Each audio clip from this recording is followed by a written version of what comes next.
Calculate the molality of sulfuric acid in which mole fraction of water is 0.85.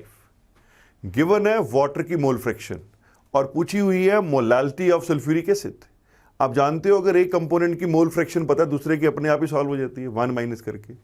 तो mole fraction of water is 0.85, therefore mole fraction of sulphuric acid is 1 minus 0.85, ये आपके पास आ गई 0.15। अब inter conversion के formulas में रट्टा लगाने की कोशिश मत करना, need not to waste time, सीधा क्वेश्चन सॉल्व हो जाना है ऐसे। जो मोलैलिटी है उसकी डेफिनेशन ही क्या है कि number of moles of solute dissolved per kilogram of solvent.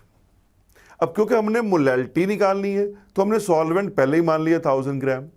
Solvent इसमें कौन है? वाटर है।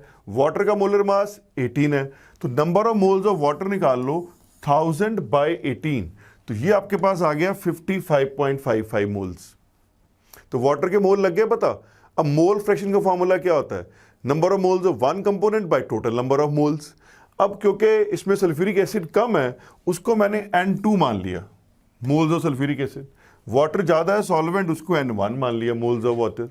तो X2, इसको X2 भी कह सकते हैं, Chi2 भी कह सकते हैं, mole fraction of sulphuric acid, ये हमने निकालनी है। तो वो आ जाएगा N2 over N1 plus N2। Sulphuric acid के मोल हमने N2 माने हैं, तो N2 over N1 plus N2 total number of moles. अब X2 हमें पता है 0.15, N2 हमने सॉल्व करना है, N1 55.55 आ गया प्लस N2, यहां से N2 सॉल्व करना रह गया। अगर यहां सॉल्व करते हैं तो N2 सॉल्व करके आ जाएगा 9.8।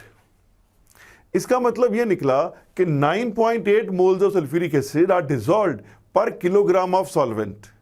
अब जितने मोल किलोग्राम ऑफ सॉल्वेंट में डिसॉल्व है वही तो मोलैलिटी है, इसलिए इसका आंसर आ गया 9.8 मोलल।